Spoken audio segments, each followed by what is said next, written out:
GBC ಗಣಿತ YouTube ಪಾಠದ ಚಾನಲ್ಗೆ ಸ್ವಾಗತ. 9ನೇ ತರಗತಿ ಮಕ್ಕಳೇ, ನಾವಿಂದು ತ್ರಿಭುಜಗಳು ಈ ಘಟಕದ ಬಗ್ಗೆ ಅಧ್ಯಯನ ಮಾಡೋಣವೇ? ಮಕ್ಕಳೇ, ಈ ಇಂದಿನ ತರಗತಿಯಲ್ಲಿ ನಾವು ಅನೇಕ ಅಂಶಗಳನ್ನು ನಾವು ತಿಳಿದುಕೊಂಡಿದ್ದೀವಿ. ತ್ರಿಭುಜಗಳು ಅಂದರೆ 3 ಬಾಹುಗಳಿಂದ 3 ಕೋನಗಳಿಂದ ಆವೃತವಾಗಿರುವ ಸಮತಲಾಕೃತಿ. ಹಾಗಾದರೆ ಈ ತ್ರಿಭುಜಗಳನ್ನು ನಾವು ಬಾಹುಗಳಿಗೆ ಸಂಬಂಧಿಸಿದಂತೆ ಮತ್ತು ಕೋನಗಳಿಗೆ ಸಂಬಂಧಿಸಿದಂತೆ ವಿಭಾಗಿಸಬಹುದು. ಹಾಗಾದರೆ ಬಾಹುಗಳಿಗೆ ಸಂಬಂಧಿಸಿದಂತೆ ಹೇಳುವುದಾದರೆ ಅಸಮಬಾಹು ತ್ರಿಭುಜ, ಸಮಬಾಹು ತ್ರಿಭುಜ, ಸಮದ್ವಿಬಾಹು ತ್ರಿಭುಜ. ಅಸಮಬಾಹು ತ್ರಿಭುಜ ಎಂದರೆ ಅಲ್ಲಿ ತ್ರಿಭುಜದ 3 ಬಾಹುಗಳು ಸಮನಾಗಿರುವುದಿಲ್ಲ, ಬೇರೆ ಬೇರೆ ಅಳತೆಯನ್ನು ಹೊಂದಿರುತ್ತವೆ. ಸಮಬಾಹು ತ್ರಿಭುಜ ಎಂದರೆ ತ್ರಿಭುಜದ 3 ಬಾಹುಗಳು ಸಮವಾಗಿರುವ ಒಂದು ತ್ರಿಭುಜಕ್ಕೆ ನಾವು ಸಮಬಾಹು ತ್ರಿಭುಜ ಎನ್ನುತ್ತೇವೆ. ಉದಾಹರಣೆಗೆ 5 ಸೆಂಟಿಮೀಟರ್ 5 ಸೆಂಟಿಮೀಟರ್ 5 ಸೆಂಟಿಮೀಟರ್ 3 ಬಾಹುಗಳು, ತ್ರಿಭುಜದ 3 ಬಾಹುಗಳು 5 ಸೆಂಟಿಮೀಟರ್ ಇದ್ದರೆ ಅದು 5 ಸೆಂಟಿಮೀಟರ್ ಬಾಹುವುಳ್ಳ ಒಂದು ಸಮಬಾಹು ತ್ರಿಭುಜವಾಗಿದೆ ಎಂದು ಹೇಳಬಹುದು. ಸಮದ್ವಿಬಾಹು ತ್ರಿಭುಜ ಎಂದರೆ ಒಂದು ತ್ರಿಭುಜದ 2 ಬಾಹುಗಳು ಮಾತ್ರ ಸಮನಾಗಿದ್ದರೆ ಅದನ್ನು ಸಮದ್ವಿಬಾಹು ತ್ರಿಭುಜ ಎಂದು ಕರೆಯುತ್ತೇವೆ. ಹಾಗಾದರೆ ಕೋನಗಳಿಗೆ ಸಂಬಂಧಿಸಿದಂತೆ ನಾವು ತ್ರಿಭುಜಗಳನ್ನು ವಿಭಾಗಿಸುವುದಾದರೆ ಲಘುಕೋನ ತ್ರಿಭುಜ, ಲಂಬಕೋನ ತ್ರಿಭುಜ, ವಿಶಾಲ ಕೋನ ತ್ರಿಭುಜ. ಹಾಗಾದರೆ ಲಘುಕೋನ ತ್ರಿಭುಜ ಎಂದರೆ ಏನು?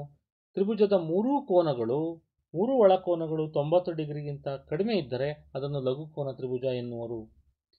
ಹಾಗಾದರೆ ಲಂಬಕೋನ ತ್ರಿಭುಜ ಎಂದರೆ ಒಂದು ತ್ರಿಭುಜದ ಯಾವುದಾದರೂ ಒಂದು ಕೋನ 90 ಡಿಗ್ರಿಗೆ ಸಮನಾಗಿದ್ದರೆ ಅದನ್ನು ಲಂಬಕೋನ ತ್ರಿಭುಜ ಎಂದು ಕರೆಯುವರು. ತ್ರಿಭುಜದ ಯಾವುದಾದರೂ ಒಂದು ಕೋನವು 90 ಡಿಗ್ರಿಗಿಂತ ಹೆಚ್ಚಾಗಿದ್ದರೆ ಅದನ್ನು ವಿಶಾಲ ಕೋನ ತ್ರಿಭುಜ ಎಂದು ಕರೆಯುವರು. ಹಾಗಾದರೆ ಮಕ್ಕಳೇ, ನಾವು ಈ ಘಟಕದಲ್ಲಿ ಬರ್ತಕ್ಕಂಥ ಮುಖ್ಯವಾಗಿರ್ತಕ್ಕಂಥ ಅಂಶಗಳ ಬಗ್ಗೆ ನಾವು ಚರ್ಚೆ ಮಾಡ್ತಾ ಹೋಗೋಣ ಮಕ್ಕಳೇ. ಮೊದಲಿಗೆ ಸರ್ವಸಮ ಆಕೃತಿಗಳು. ನಾವು ಸರ್ವಸಮ ತ್ರಿಭುಜಗಳನ್ನು ತಿಳಿದುಕೊಳ್ಳೋದಕ್ಕಿಂತ ಮುಂಚೆ ಸರ್ವಸಮ ಆಕೃತಿಗಳ ಬಗ್ಗೆ ನಾವು ಅಧ್ಯಯನ ಮಾಡೋಣ. ಮಕ್ಕಳೇ, ನೀವಿಲ್ಲಿ ಆಕೃತಿಗಳನ್ನು ನೋಡ್ತಾ ಇದ್ದೀರಾ. ಮೇಲಿನ ಆಕೃತಿಗಳು ಚೌಕಾಕೃತಿ, ಆಕಾರ ಮತ್ತು ಗಾತ್ರ ಒಂದೇ ಆಗಿದೆ. ಕೆಳಗೆ ವೃತ್ತವನ್ನು ನೋಡ್ತಾ ಇದ್ದೀರಾ, ಒಂದೇ ತ್ರಿಜ್ಯವನ್ನು ಹೊಂದಿರತಕ್ಕಂಥ 2 ವೃತ್ತಗಳು. ಹಾಗಾದರೆ ಆಕಾರ ಮತ್ತು ಗಾತ್ರ ಒಂದೇ ಆಗಿದ್ದರೆ ಅವುಗಳನ್ನು ನಾವು ಸರ್ವಸಮ ಆಕೃತಿಗಳು ಎನ್ನುತ್ತೇವೆ. ನಾವು ಒಂದು ವೃತ್ತವನ್ನು 2 ವೃತ್ತಗಳಿವೆ, ಈ ಒಂದು ವೃತ್ತವನ್ನು ಮತ್ತೊಂದು ವೃತ್ತದ ಮೇಲೆ ನಾವು ಇಟ್ಟಾಗ ಅವು ಒಂದಕ್ಕೊಂದು ಐಕ್ಯಗೊಳ್ಳುತ್ತವೆ. ಹಾಗಾದರೆ ಒಂದರ ಮೇಲೊಂದು ಐಕ್ಯಗೊಳ್ಳತಕ್ಕಂಥ ಆಕೃತಿಗಳನ್ನು ನಾವು ಸರ್ವಸಮ ಆಕೃತಿಗಳು ಎನ್ನುತ್ತೇವೆ. ಅಥವಾ ಆಕಾರ ಮತ್ತು ಗಾತ್ರ 2 ಒಂದೇ ಆಗಿದ್ದರೆ ಅವುಗಳನ್ನು ಸರ್ವಸಮ ಆಕೃತಿಗಳು ಎನ್ನುವರು. ಉದಾಹರಣೆಗೆ ನಾವು ಯಾವುದೇ 2 ಆಕೃತಿಗಳು, ಉದಾಹರಣೆಗೆ 9ನೇ ತರಗತಿ ಒಂದು ಪಠ್ಯ ಪುಸ್ತಕವನ್ನು ಗಣಿತ ಭಾಗ 1 ಇನ್ನೊಂದು 9ನೇ ತರಗತಿ ಗಣಿತ ಭಾಗ 1ರ ಮೇಲೆ ನಾವು ಒಂದರ ಮೇಲೊಂದು ಇಟ್ಟಾಗ ಅದರ ಎಲ್ಲ ಅಂಚುಗಳು ಕೂಡ ಸರಿಯಾದ ಒಂದೇ ರೀತಿ ಕೂಡುತ್ತವೆ. ಒಂದರ ಅಂಚಿನ ಮೇಲೆ ಒಂದು ಎಡ್ಜಸ್ಗಳೆಲ್ಲ ಸಮನಾಗಿ ಕೂರುತ್ತವೆ. ಹಾಗಾಗಿ ಅವು ಸರ್ವಸಮ ಆಕೃತಿಗಳು ಅಂತ ಹೇಳ್ಬೋದು. ಒಟ್ಟಾರೆ ಸರ್ವಸಮ ಆಕೃತಿಗಳು ಎಂದರೆ ಆಕಾರ ಮತ್ತು ಗಾತ್ರ ಒಂದೇ ಆಗಿರುವ ಆಕೃತಿಗಳನ್ನು ಸರ್ವಸಮ ಆಕೃತಿಗಳು ಎನ್ನುವರು. ನೋಡಿ, ನಾವಿಲ್ಲಿ 2 ಆಕೃತಿಗಳನ್ನು ನಾವು ನೋಡ್ತಾ ಇದ್ದೀವಿ. ಒಂದು ತ್ರಿಭುಜಾಕೃತಿ, ಇಲ್ಲಿ ಈ ತ್ರಿಭುಜಾಕೃತಿಯಲ್ಲಿ 2 ತ್ರಿಭುಜಗಳನ್ನು ನಾವು ನೋಡ್ತಾ ಇದ್ದೀವಿ. ಈ ಒಂದು ತ್ರಿಭುಜವನ್ನು ಮತ್ತೊಂದು ತ್ರಿಭುಜದ ಮೇಲೆ ನಾವು ಇಟ್ಟಾಗ ಅವುಗಳು ಒಂದನ್ನೊಂದು ಐಕ್ಯಗೊಳ್ಳುತ್ತವೆ. ಹಾಗಾದರೆ ಒಂದನ್ನೊಂದು ಐಕ್ಯಗೊಳ್ಳುತ್ತವೆ, ಇವುಗಳನ್ನು ನಾವು ಸರ್ವಸಮ ತ್ರಿಭುಜಗಳು ಎಂದು ಕರೆಯುತ್ತೇವೆ. ಅಥವಾ ನಮಗೆ ಗೊತ್ತಿರುವಂತೆ ತ್ರಿಭುಜವು 6 ಅಂಶಗಳನ್ನು ಒಳಗೊಂಡಿರುತ್ತೆ. 3 ಕೋನಗಳು ಮತ್ತು 3 ಬಾಹುಗಳನ್ನು ಒಳಗೊಂಡಿರುತ್ತೆ. ಹಾಗಾದರೆ ಇಲ್ಲಿ ತ್ರಿಭುಜ ನೋಡಿ, ಈ ಒಂದು ತ್ರಿಭುಜವನ್ನು ನಾವು ತೆಗೆದುಕೊಂಡಾದರೆ 2 ತ್ರಿಭುಜಗಳಿದ್ದಾವೆ. ಈ 2 ತ್ರಿಭುಜಗಳಲ್ಲಿ ಒಂದು ತ್ರಿಭುಜದ ಬಾಹುಗಳನ್ನು ಇದು ಎ ಬಿ ನೋಡ್ತಾ ಇದ್ದೀರಾ, ಸಿ, ಎ ಬಿ ಸಿ ತ್ರಿಭುಜದ ಶೃಂಗಬಿಂದುಗಳು, A B B C A C ತ್ರಿಭುಜದ ಬಾಹುಗಳು. ಹಾಗಾದರೆ ಇಲ್ಲಿ ತ್ರಿಭುಜ ಪಿ ಕ್ಯೂ ಆರ್ ತ್ರಿಭುಜದ 3 ಶೃಂಗಬಿಂದುಗಳನ್ನು ನಾವು ಗುರುತು ಮಾಡಿದ್ವಿ. ಹಾಗಾದರೆ ತ್ರಿಭುಜದ 3 ಬಾಹುಗಳು ಪಿ ಕ್ಯೂ, ಕ್ಯೂ ಆರ್ ಮತ್ತು ಪಿ ಆರ್. ಒಂದು ತ್ರಿಭುಜದ 3 ಬಾಹುಗಳು ಮತ್ತೊಂದು ತ್ರಿಭುಜದ 3 ಬಾಹುಗಳು ಪರಸ್ಪರ ಸಮವಾಗಿದ್ದರೆ ಮತ್ತು ಒಂದು ತ್ರಿಭುಜದ 3 ಕೋನಗಳು ಮತ್ತೊಂದು ತ್ರಿಭುಜದ 3 ಕೋನಗಳಿಗೆ ಪರಸ್ಪರವಾಗಿ ಸಮವಾಗಿದ್ದರೆ ಆ ಎರಡೂ ತ್ರಿಭುಜಗಳು ಸರ್ವಸಮವಾಗಿರುತ್ತವೆ. ನೋಡಿ, ನಾವು ಸರ್ವಸಮ ಅಂತ ಹೇಳಬೇಕಂದ್ರೆ ಹಾಗಾದರೆ ಇಲ್ಲಿ ಈ ತ್ರಿಭುಜದ ಎ ಬಿ ಬಾಹು, ಈ ತ್ರಿಭುಜ ಒಂದು ಮೊದಲನೇ ತ್ರಿಭುಜದ ಎ ಬಿ ಬಾಹು ಎರಡನೇ ತ್ರಿಭುಜದ ಅನುರೂಪ ಬಾಹುವಾಗಿರ್ತಕ್ಕಂಥ ಪಿ ಕ್ಯೂ ಬಾಹುವಿಗೆ ಸಮ. ನಾವು ಇದನ್ನು ಈ ರೀತಿ ಮಾರ್ಕನ್ನು ಮಾಡಿದ್ದೀವಿ, ಇಲ್ಲಿ ಒಂದೊಂದು ಮಾರ್ಕನ್ನು ಮಾಡಿದ್ದೀವಿ. ಅದೇ ರೀತಿ ಒಂದು ತ್ರಿಭುಜದ ಬಿ ಸಿ ಬಾಹು, ಈ ತ್ರಿಭುಜದ ಬಿ ಸಿ ಬಾಹು ಈ ತ್ರಿಭುಜದ ಅನುರೂಪ ಬಾಹುವಾಗಿರ್ತಕ್ಕಂಥ ಕ್ಯೂ ಆರ್ ಬಾಹುವಿಗೆ ಸಮ. ಇನ್ನೊಂದು ಒಂದು ತ್ರಿಭುಜದ ಮೊದಲನೇ ತ್ರಿಭುಜದ ಎ ಸಿ ಬಾಹು ಎರಡನೇ ತ್ರಿಭುಜದ ಪಿ ಆರ್ ಬಾಹುವಿಗೆ ಸಮ. ಹಾಗಾದರೆ ನಾವಿದನ್ನು ನೋಡಿ, ಇಲ್ಲಿ ಎ ಬಿ ಮತ್ತು ಪಿ ಕ್ಯೂ ಒಂದಕ್ಕೊಂದು ಸಮ, ಅದು ಒಂದೊಂದು ಮಾರ್ಕನ್ನು ಮಾಡಿದ್ದೀವಿ. ಇಲ್ಲಿ ಇದಕ್ಕೆ ಎರಡೆರಡು ಮಾರ್ಕನ್ನು ಮಾಡಿದ್ದೀವಲ್ಲ, ಇವೆರಡು ಪರಸ್ಪರ ಅನುರೂಪ ಬಾಹುಗಳು, ಇವು ಒಂದಕ್ಕೊಂದು ಸಮನಾಗಿದ್ದಾವೆ ಅಂತ ಅರ್ಥ. ಇಲ್ಲಿ ನಾವು 3 ಗೆರೆಗಳನ್ನು ಹಾಕಿದ್ದೀವಿ, ಇಲ್ಲೂ ಕೂಡ 3 ಗೆರೆಗಳನ್ನು ಹಾಕಿ, ಅಂದರೆ ಈ ಮಾರ್ಕ್ ಏನು ತೋರಿಸುತ್ತೆ, ಏನು ಸೂಚಿಸುತ್ತೆ ಅಂದರೆ ಈ ಬಾಹುಗಳು ಒಂದಕ್ಕೊಂದು ಸಮನಾಗಿದ್ದಾವೆ ಅಂತೇಳಿ. ಹಾಗಾದರೆ ಬಾಹುಗಳು ಒಂದಕ್ಕೊಂದು ಸಮನಾಗಿದ್ದಾವೆ. ನಾವು ಕೋನಗಳನ್ನು ತೆಗೆದುಕೊಳ್ಳೋದಾದರೆ ನೋಡಿ, ಮೊದಲನೇ ತ್ರಿಭುಜದ ಎ ಕೋನ ಎರಡನೇ ತ್ರಿಭುಜದ ಪಿ ಕೋನಕ್ಕೆ ಸಮ. ಅದೇ ರೀತಿ ಮೊದಲನೇ ತ್ರಿಭುಜದ ಬಿ ಕೋನವು ಎರಡನೇ ತ್ರಿಭುಜದ ಕ್ಯೂ ಕೋನಕ್ಕೆ ಸಮ.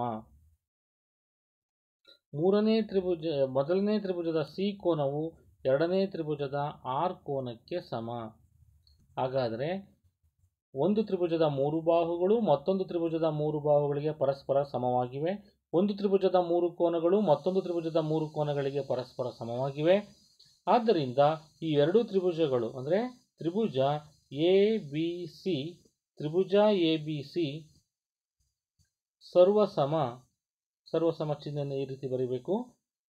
3 ಗೆರೆಯನ್ನು 3 ಸಮ ಚಿಹ್ನೆಯನ್ನು ಹಾಕಿ ಮೇಲೆ ಸ್ಲೀಪಿಂಗ್ ಎಸ್ ಅನ್ನು ಈ ರೀತಿ ನಾವು ಮಲಗಿರುವ ಎಸ್ ಅನ್ನು ನಾವು ಬರೆದ್ರೆ ಅದು ಸರ್ವಸಮ ಅಂತಕ್ಕಂಥ ಸೂಚನೆಯನ್ನು ತೋರಿಸುತ್ತೆ. ತ್ರಿಭುಜ ಎ ಬಿ ಸಿ ಸರ್ವಸಮ ತ್ರಿಭುಜ ಪಿ ಕ್ಯೂ ಆರ್. ಹಾಗಾದರೆ ತ್ರಿಭುಜ ಎ ಬಿ ಸಿ ಮತ್ತು ತ್ರಿಭುಜ ಪಿ ಕ್ಯೂ ಆರ್ ಒಂದಕ್ಕೊಂದು ಸರ್ವಸಮ ಆಗಿವೆ ಎಂದು ಹೇಳ್ಬೋದು. ಅಂದರೆ ಒಂದು ತ್ರಿಭುಜದಲ್ಲಿ 6 ಅಂಶಗಳಿರ್ತವೆ, 3 ಬಾಹುಗಳು 3 ಕೋನಗಳು.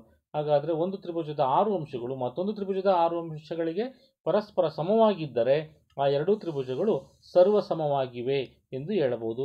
ಆಗ ಆ ಎರಡೂ ತ್ರಿಭುಜಗಳು ಕೂಡ ಒಂದಕ್ಕೊಂದು ಸರ್ವಸಮತೆಯನ್ನು ಹೊಂದಿರ್ತವೆ. ಹಾಗಾದರೆ ಮಕ್ಕಳೇ, ನಮಗೆ ಇಲ್ಲಿ ಬರ್ತಕ್ಕಂಥ ಇನ್ನೊಂದು ಮುಖ್ಯವಾದ ಅಂಶ ಅಂತಂದರೆ, ನಾವು ಪ್ರತಿಯೊಂದು ತ್ರಿಭುಜಗಳು ಒಂದೊಂದು ಜೋಡಿ ತ್ರಿಭುಜಗಳನ್ನು ನಾವು ಸರ್ವಸಮ ಅಂತ ಕರಿಬೇಕು ಅನ್ನೋದೇ ಆದರೆ ನಾವು ಪ್ರತಿ ಸತಿನೂ ಕೂಡ 6 ಅಂಶಗಳನ್ನು ಕೂಡ ಚೆಕ್ ಮಾಡಬೇಕಾ, 6 ಅಂಶಗಳನ್ನು ಕೂಡ ಪರೀಕ್ಷೆ ಮಾಡಬೇಕಾ ಅಂತಕ್ಕಂಥ ಒಂದು ಪ್ರಶ್ನೆ ಬರುತ್ತೆ. ಆದರೆ ನಿಜವಾಗ್ಲೂ ಕೂಡ ನಾವು 6 ಅಂಶಗಳನ್ನು ಪರೀಕ್ಷೆ ಮಾಡತಕ್ಕಂಥದ್ದು ಬೇಕಿಲ್ಲ. ಹಾಗಾದರೆ 3 ಅಂಶಗಳನ್ನು ನಾವು ಪರೀಕ್ಷೆ ಮಾಡಿದರೆ, 6 ಅಂಶಗಳ ಬದಲಾಗಿ 3 ಅಂಶಗಳನ್ನು ನಾವು ಪರೀಕ್ಷೆ ಮಾಡಿದರೆ ಅವುಗಳು ಸರ್ವಸಮತೆಯನ್ನು ಹೊಂದಿರ್ತವೆ. ಅದಕ್ಕೆ ಮುಖ್ಯವಾಗಿರ್ತಕ್ಕಂಥ ನಾವು 4 ಸರ್ವಸಮತೆಯ ಸಿದ್ಧಾಂತಗಳನ್ನು ನಾವು ಕಲಿತಾ ಹೋಗ್ತೀವಿ. ಹಾಗಾದರೆ ನೋಡಿ, ನಾವು ಇಲ್ಲಿ ಬಾಕೋಬ ಸರ್ವಸಮತೆಯ ನಿಯಮ. ಬಾಕೋಬ ಸರ್ವಸಮತೆಯ ನಿಯಮ ಅಂದರೆ ಬಾಹು ಕೋನ ಬಾಹು ಅಂದರೆ ಸೈಡ್ ಆ್ಯಂಗಲ್ ಸೈಡ್ ಸರ್ವಸಮತೆಯ ನಿಯಮ. ಇದರ ಅರ್ಥ ಏನು ಅಂದರೆ, ನಾವು 2 ತ್ರಿಭುಜಗಳನ್ನು ಕೊಟ್ಟಿರ್ತಾರೆ, ಆವಾಗ ಒಂದು ತ್ರಿಭುಜದ 2 ಬಾಹುಗಳು ಮತ್ತು ಅವುಗಳಿಂದ ಉಂಟಾದ ಕೋನವು ಇನ್ನೊಂದು ತ್ರಿಭುಜದ ಅನುರೂಪ ಬಾಹುಗಳು ಮತ್ತು ಅವುಗಳಿಂದ ಉಂಟಾದ ಕೋನಕ್ಕೆ ಸಮವಾಗಿದ್ದರೆ ಆ ಎರಡೂ ತ್ರಿಭುಜಗಳು ಸರ್ವಸಮವಾಗಿರುತ್ತವೆ. ಮಕ್ಕಳೇ, ಇದನ್ನು ಸರಿಯಾಗಿ ಗಮನಿಸಿ. 2 ಬಾಹು ಒಂದು ಕೋನ, ಆ 2 ಬಾಹುಗಳಿಂದ ಉಂಟಾದ ಒಂದು ಕೋನ, ಒಂದು ತ್ರಿಭುಜದಲ್ಲಿ 2 ಬಾಹುಗಳು ಅವುಗಳಿಂದ ಉಂಟಾದ ಕೋನ, ಮತ್ತೊಂದು ತ್ರಿಭುಜದಲ್ಲಿ 2 ಬಾಹುಗಳು ಅನುರೂಪವಾಗಿರ್ತಕ್ಕಂಥ 2 ಬಾಹುಗಳು ಮತ್ತು ಅವುಗಳಿಂದ ಉಂಟಾದಂಥ ಕೋನಗಳು ಪರಸ್ಪರ ಸಮವಾಗಿದ್ದರೆ ಆ ಎರಡೂ ತ್ರಿಭುಜಗಳು ಸರ್ವಸಮವಾಗಿರ್ತವೆ. ಇದಕ್ಕೆ ನಾವು ಬಾಕೋಬ ಸರ್ವಸಮತೆಯ ನಿಯಮ ಅಂತೇಳಿ ಕರಿತೀವಿ. ಇದಕ್ಕೆ ನೋಡಿ ಯಾವ ರೀತಿ ಅಂತ ನಾವು ಹೇಳೋದಾದರೆ, ಇಲ್ಲಿ 2 ತ್ರಿಭುಜಗಳನ್ನು ನೀವು ನೋಡ್ತಾ ಇದ್ದೀರಾ ಮಕ್ಕಳೇ. ಈ 2 ತ್ರಿಭುಜಗಳಲ್ಲಿ ಒಂದು ತ್ರಿಭುಜವನ್ನು ಡಿ ಇ ಎಫ್ ಅಂತ ತೆಗೆದುಕೊಳ್ಳೋಣ. ಒಂದು ತ್ರಿಭುಜ ಇದು ಡಿ ಇ ಎಫ್ ಅಂತಕ್ಕಂಥದ್ದು ಒಂದು ತ್ರಿಭುಜ. ಡಿ ಇ ಎಫ್ ಅಂತಕ್ಕಂಥದ್ದು ಡಿ ಇ ಎಫ್ ಇದೊಂದು ತ್ರಿಭುಜ. ಇನ್ನೊಂದು ತ್ರಿಭುಜ ಪಿ ಕ್ಯೂ ಆರ್ ಅಂತ ತೆಗೆದುಕೊಳ್ಳೋಣ. ಮತ್ತೊಂದು ತ್ರಿಭುಜ ಪಿ, ಈ ಬಿಂದು ಕ್ಯೂ ಮತ್ತು ಇನ್ನೊಂದು ಬಿಂದು ಆರ್ ಅಂತ ತಿಳ್ಕೊಳ್ಳಿ. ಹಾಗಾದರೆ ಇಲ್ಲಿ ಡಿ ಇ ಎಫ್ ತ್ರಿಭುಜ ಮತ್ತು ಪಿ ಕ್ಯೂ ಆರ್ ತ್ರಿಭುಜಗಳಲ್ಲಿ ನೋಡಿ, ನಾವು ಎರಡು ಬಾಹುಗಳು ಅಂದರೆ ಡಿ ಇಗೆ ಅನುರೂಪವಾಗಿರ್ತಕ್ಕಂಥ ಬಾಹು ಪಿ ಕ್ಯೂ ಬಾಹು ಸಮನಾಗಿದೆ ಅಂತ. ಅದೇ ರೀತಿ ಇ ಎಫ್ ಎಷ್ಟು ಅಳತೆ ಇದೆಯೋ ಕ್ಯೂ ಆರ್ ಅಷ್ಟೇ ಅಳತೆ ಇದೆ ಅಂತ ತಿಳ್ಕೊಳ್ಳಿ. ಮತ್ತು ಇದರಲ್ಲಿರ್ತಕ್ಕಂಥ ಈ ಕೋನ ಇದರಲ್ಲಿರ್ತಕ್ಕಂಥ ಕ್ಯೂ ಕೋನಕ್ಕೆ ಸಮನಾಗಿದೆ ಅಂತ ತಿಳ್ಕೊಳ್ಳಿ. ಅಂದರೆ ನಾವಿಲ್ಲಿ ಬರೆದಿರ್ತಕ್ಕಂಥದ್ದು ಡಿ ಇ ಬಾಹು ಯಾವುದಕ್ಕೆ ಸಮ ಮಕ್ಕಳೇ? ಈ ಕಡೆ ಇರ್ತಕ್ಕಂಥ ಪಿ ಕ್ಯೂ ಬಾಹುವಿಗೆ ಸಮ. ಮತ್ತು ಅನುರೂಪವಾಗಿರ್ತಕ್ಕಂಥ ಬಾಹುಗಳು ಮತ್ತೊಂದು ಜೋಡಿ ತಗೊಳ್ಳೋದಾದರೆ ಇ ಎಫ್ಗೆ ಈ ಕಡೆ ಯಾವುದು ಸಮ? Q R. ಇ ಎಫ್ಗೆ ಕ್ಯೂ ಆರ್ ಸಮ. ಹಾಗಾದರೆ ಕೋನಗಳನ್ನು ನೋಡಿ, ಡಿ ಇ ಅನುರೂಪವಾಗಿರ್ತಕ್ಕಂಥ ಇನ್ನೊಂದು ತ್ರಿಭುಜದ ಬಾಹು ಪಿ ಕ್ಯೂ, ಇ ಎಫ್ಗೆ ಅನುರೂಪವಾಗಿರ್ತಕ್ಕಂಥ ಮತ್ತೊಂದು ತ್ರಿಭುಜದ ಅನುರೂಪ ಬಾಹು ಕ್ಯೂ ಆರ್ ಸಮನಾಗಿದೆ. ಅದ್ರ ಜೊತೆಗೆ ಕೋನ ಈ ಕೋನ ಮೊದಲನೇ ತ್ರಿಭುಜದ ಈ ಕೋನ ಈಸ್ ಈಕ್ವಲ್ ಟು ಎರಡನೇ ತ್ರಿಭುಜದ ಕ್ಯೂ ಕೋನಕ್ಕೆ ಸಮ ನೋಡಿ. ಹಾಗಾದರೆ ಇಲ್ಲಿ ಮೊದಲನೇದು ಬಾಹು, ಎರಡನೇದು ಬಾಹು, ಇಲ್ಲಿ ಕೋನ ಅಂದರೆ ಒಂದು ಬಾಹು ಎರಡು ಬಾಹುಗಳು ಒಂದು ಕೋನ. ಹಾಗಾಗಿ ಇಲ್ಲಿ ನಾವು 6 ಅಂಶಗಳನ್ನು ನಾವು ನೋಡೋದು ಬೇಡ. 6 ಅಂಶಗಳಲ್ಲಿ ಈ 3 ಅಂಶ ನೋಡಿದ್ರೆ ಸಾಕು. ಯಾವ್ದ್ಯಾವುದು? ಮೊದಲನೇದಾಗಿ ಎರಡು ಬಾಹುಗಳು ಅವುಗಳಿಂದ ಉಂಟಾದ ಕೋನ. ನಾವು ಬೇರೆ ಕೋನ ತಗೊಳಂಗಿಲ್ಲ. ಅಂದರೆ ಡಿ ಇ ಮತ್ತು ಇ ಎಫ್ಗೆ ಅಲ್ಲಿ ಡಿ ಇ ಮತ್ತು ಇ ಎಫ್ಗಳಿಂದ ಉಂಟಾಗಿರ್ತಕ್ಕಂಥ ಮಧ್ಯದಲ್ಲಿರ್ತಕ್ಕಂಥ ಕೋನ ಈ ಕೋನ. ಇನ್ನೊಂದು ತ್ರಿಭುಜದಲ್ಲಿ ಪಿ ಕ್ಯೂ ಮತ್ತು ಕ್ಯೂ ಆರ್ಗಳಿಂದ ಉಂಟಾಗಿರ್ತಕ್ಕಂಥ ಕೋನ ಕ್ಯೂ. ಹಾಗಾದರೆ ಅವುಗಳು ಪರಸ್ಪರ ಸಮನಾಗಿದೆ. ಹಾಗಾಗಿ ತ್ರಿಭುಜ ಇಲ್ಲಿ ಡಿ ಇ ಎಫ್ ಸರ್ವಸಮ. ತ್ರಿಭುಜ ಡಿ ಇ ಎಫ್ ಯಾವುದಕ್ಕೆ ಸರ್ವಸಮ ಅಂದರೆ ಮತ್ತೊಂದು ತ್ರಿಭುಜ ಪಿ ಕ್ಯೂ ಆರ್. ಅಂದರೆ ನಾವಿಲ್ಲಿ 6 ಅಂಶ ಚೆಕ್ ಮಾಡಿದ್ವಿ ಮಕ್ಕಳೇ? ಇಲ್ಲ, ಕೇವಲ 3 ಅಂಶ. ಬಾ ಕೋ ಬಾ ಅಂದರೆ ಬಾಹು ಕೋನ ಬಾಹು. ಹಾಗಾಗಿ ಒಂದು ತ್ರಿಭುಜದ ಎರಡು ಬಾಹುಗಳು ಅನುರೂಪವಾಗಿರುವ ಮತ್ತೊಂದು ತ್ರಿಭುಜದ ಎರಡು ಬಾಹುಗಳು ಮತ್ತು ಅವುಗಳಿಂದ ಉಂಟಾದ ಕೋನ. ಒಂದು ತ್ರಿಭುಜದ ಎರಡು ಬಾಹುಗಳು ಅವುಗಳಿಂದ ಉಂಟಾದ ಕೋನ ಮತ್ತು ಅನುರೂಪವಾದ ಮತ್ತೊಂದು ತ್ರಿಭುಜದ ಎರಡು ಬಾಹುಗಳು ಮತ್ತು ಅನುರೂಪವಾದ ಕೋನಗಳು ಪರಸ್ಪರ ಸಮವಾಗಿದ್ದರೆ ಆಗ ಆ ಎರಡೂ ತ್ರಿಭುಜಗಳು ಸರ್ವಸಮವಾಗಿರುತ್ತವೆ. ಆದ್ದರಿಂದ ಇದನ್ನು ಬಾ ಕೋ ಬಾ ಸರ್ವಸಮತೆಯ ಸಿದ್ಧಾಂತ ಎಂದು ಕರೆಯುತ್ತೇವೆ. ನೋಡಿ, ನಾವು ಸರ್ವಸಮತೆಯ ಸಿದ್ಧಾಂತಗಳು 4 ಇದ್ದಾವೆ ಅಂತ ಹೇಳಿದ್ವಿ. ಅದರಲ್ಲಿ ಮೊದಲನೆಯ ಸರ್ವಸಮತೆಯ ಸಿದ್ಧಾಂತ ಯಾವ ತಿಳ್ಕೊಂಡ್ವಿ? ಬಾ ಕೋ ಬಾ ಸರ್ವಸಮತೆಯ ಸಿದ್ಧಾಂತವನ್ನು ನಾವು ತಿಳಿದುಕೊಂಡ್ವಿ ಮಕ್ಕಳೇ. ಹಾಗಾದರೆ ನಾವೀಗ ಮುಂದಿನ ಸರ್ವಸಮತೆಯ ಸಿದ್ಧಾಂತದಲ್ಲಿ ಹೇಳೋದಾದರೆ, ಮುಂದಿನ ಸರ್ವಸಮತೆಯ ಸಿದ್ಧಾಂತವನ್ನು ನಾವು ನೋಡೋದಾದರೆ ಕೋ ಬಾ ಕೋ ಸರ್ವಸಮತೆಯ ಸಿದ್ಧಾಂತ. ಕೋ ಬಾ ಕೋ ನೋಡಿ, ಅಲ್ಲಿ ಬಾ ಕೋ ಬೋ ಎರಡು ಬಾಹು ಒಂದು ಕೋನ. ಇಲ್ಲಿ ಎರಡು ಕೋನ ಒಂದು ಬಾಹು ಸರ್ವಸಮತೆಯನ್ನು ಹೊಂದಿರತಕ್ಕಂಥದ್ದು. ಒಂದು ತ್ರಿಭುಜದ ಎರಡು ಕೋನಗಳು ಮತ್ತು ಅವುಗಳ ಸಾಮಾನ್ಯ ಬಾಹು ಇನ್ನೊಂದು ತ್ರಿಭುಜದ ಎರಡು ಕೋನಗಳು ಮತ್ತು ಅವುಗಳ ಸಾಮಾನ್ಯ ಬಾಹುಗಳಿಗೆ ಅನುರೂಪವಾಗಿ ಸಮವಾಗಿದ್ದರೆ ಆ ಎರಡು ತ್ರಿಭುಜಗಳು ಸರ್ವಸಮವಾಗಿರುತ್ತವೆ. ಒಂದು ತ್ರಿಭುಜದ ಎರಡು ಬಾಹುಗಳು ಮತ್ತು ಅವುಗಳ ಸಾಮಾನ್ಯ ಬಾಹು. ಇಲ್ಲಿ ನೋಡಿ ಮಕ್ಕಳೇ, ನಾವು ಇಲ್ಲಿ ಎರಡು ತ್ರಿಭುಜಗಳನ್ನು ನಾವು ನೋಡ್ತಾ ಇದ್ದೀವಿ. ಈ ಎರಡು ತ್ರಿಭುಜಗಳಲ್ಲಿ ನಾವು ಎರಡು ತ್ರಿಭುಜಗಳನ್ನು ಈ ರೀತಿ ತೆಗೆದುಕೊಳ್ತಾ ಹೋಗೋಣ.